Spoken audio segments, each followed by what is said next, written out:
এই ভিডিওতে আমি ইনস্টাগ্রামে ফেমাস ইউটিউবার সেলিব্রিটিদের ততক্ষণ পর্যন্ত মেসেজ করব যতক্ষণ পর্যন্ত কেউ আমার মেসেজের রিপ্লাই না করে। অ্যান্ড যদি কেউ আমার মেসেজের রিপ্লাই না করে বা আমি এই চ্যালেঞ্জ থেকে গিভ আপ করে দিই, তাহলে আমাকে আমার সব চুল কেটে ফেলতে হবে। প্রথমে আমাদেরকে মেসেজ করার জন্য একটা অ্যাকাউন্ট সেট আপ করতে হবে। তো আমি জলদি প্রোফাইল পিকচার বায়ো সব কিছু সেট আপ করে আমাদের অ্যাকাউন্টটা ঠিক করে নিচ্ছি। অ্যান্ড অ্যাকাউন্টটা কমপ্লিট করার পর দেখতে কিছুটা এমন লাগছে। গত ভিডিওতে আমি বাংলাদেশি সকল ইউটিউবারদেরকে মেসেজ করেছিলাম, বাট ওইখানে কয়েকজনকে মেসেজ করা বাকি ছিল। তো আমি এবার তাদেরকেও মেসেজ করব। প্রথমে আমি আর্টিস্টিক রিফাতকে লিখলাম, ভাইয়া তোমার ভিডিও দেখে কফি বানানো শিখে গেছি, এখন একটা কফি শপ খুলবো, তো তুমি নাম সাজেস্ট করো। এরপর আমি জিহাদ ভাইকে লিখলাম, ভাইয়া তুমি ভিডিওতে গালি দাও নাকি গালিতে ভিডিও দাও। এরপর আমি মাহিম ভাইয়াকে লিখলাম, হ্যালো ব্রো। এরপরে আমি আজহারি হুজুরকে লিখলাম, হুজুর আসসালামু আলাইকুম। ওয়ালাইকুম আসসালাম। এরপরে আমি বিটিএসের আইডিতে গেলাম অ্যান্ড একে একে সকল মেম্বার্সদেরকে ফলো করলাম অ্যান্ড তাদেরকে মেসেজ দিয়ে বললাম বাংলাদেশে আসার জন্য।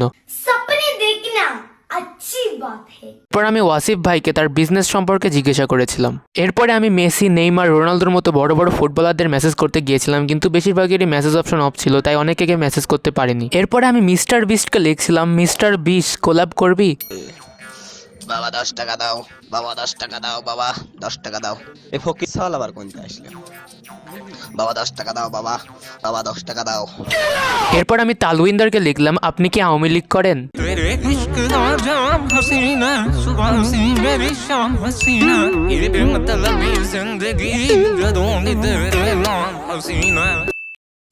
এরপরে আমি ব্ল্যাক পিঙ্কের সকল মেম্বারদেরকে মেসেজ দিয়ে বললাম বাংলাদেশে একটা কনসার্ট করার জন্য।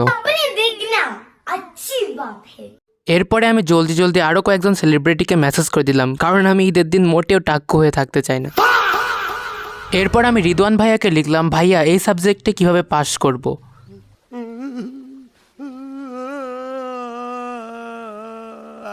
তোমাদের গত ভিডিওতে এই পার্টটা খুবই ফানি লেগেছিল, তাই আবার রিক্রিয়েট করলাম। এরপরে আমি অনন্ত জলিলকে জিজ্ঞাসা করলাম, ভাই রোজা রাখছেন? ফ্ল্যাশব্যাক।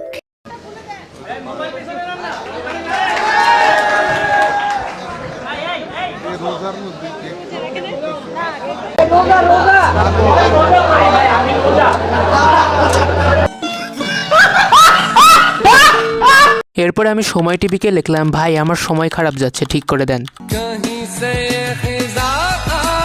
এরপরে আমি তারেক রহমানকে লিখলাম, স্যার কেমন আছেন? একটু পজ দেই। আপনি আপনার জন্য প্রশ্ন করবেন, হয় আমাকে ভাইয়া বলতে পারেন অথবা আমাকে থ্যাংক ইউ স্যার বয়সের হিসাবে আঙ্কেল বলতে পারেন। তবে আঙ্কেলটা শুনতে খুব একটা পছন্দ করবো না, ভাইয়া বলে ভালো লাগবে। তো আমি লিখলাম, ভাইয়া কেমন আছেন। এরপরে আমি জামাতের আমিরকেও মেসেজ করলাম, উনি কেন বাদ যাবেন। এরপরে আমি সাবরিনা কার্পেন্টারকে লিখলাম, আমার বাসায় একটা চেয়ার ভেঙে গেছে, ঠিক করে দিবেন প্লিজ। এরপরে আমি ইন্ডিয়ান কয়েকটা ফেমাস ইউটিউবারদেরকেও মেসেজ করলাম। তারপরে আমি নিউটনকে লিখলাম, তোর মাথায় ডাব পড়লে আমি বেশি খুশি হতাম। এরপরে আমি জলদি বাকি যত famous YouTuber, celebrity and sportsman আছে তাদের সবাইকে মেসেজ করে দিলাম। অ্যান্ড তোমরা সেটা দেখতে থাকো। অ্যান্ড কালকে আমরা দেখবো যে কে কে আমার মেসেজে রিপ্লাই করছে অ্যান্ড আদৌ কি কেউ আমার মেসেজে রিপ্লাই করছে। 2000 years later. অলরাইট গাইস, তো এখানে আমাদের 100টারও বেশি সেলিব্রিটিদেরকে মেসেজ করার পরে আমরা জাস্ট 16টা ফলোয়ার গেইন করছি। অ্যান্ড আমরা এখন দেখবো কে আমাদের মেসেজে রিপ্লাই করছে অ্যান্ড আদৌ কি কেউ মেসেজে রিপ্লাই করছে। তো সেটা দেখার আগে তোমরা অবশ্যই আমার চ্যানেলটা সাবস্ক্রাইব করে নেবে। আমি ভাবছি ঈদের একটা ব্লগ তৈরি করব, তোমরা কি ব্লগ দেখতে আগ্রহী নাকি সেটা কমেন্ট করে জানাবে। তো চলো দেখা যাক কে রিপ্লাই করেছে। তো 100 জনেরও বেশি সেলিব্রিটিদের টেক্সট করার পর আমাদেরকে মাত্র একজন রিপ্লাই করেছে, সেটা হলো ওয়াসিফ ভাইয়া। এখানে আমি ওয়াসিফকে ওর ব্র্যান্ডের সম্পর্কে জিজ্ঞাসা করেছিলাম অ্যান্ড ও রিপ্লাই করছে। তো আজকের ভিডিওটা এই পর্যন্তই ছিল।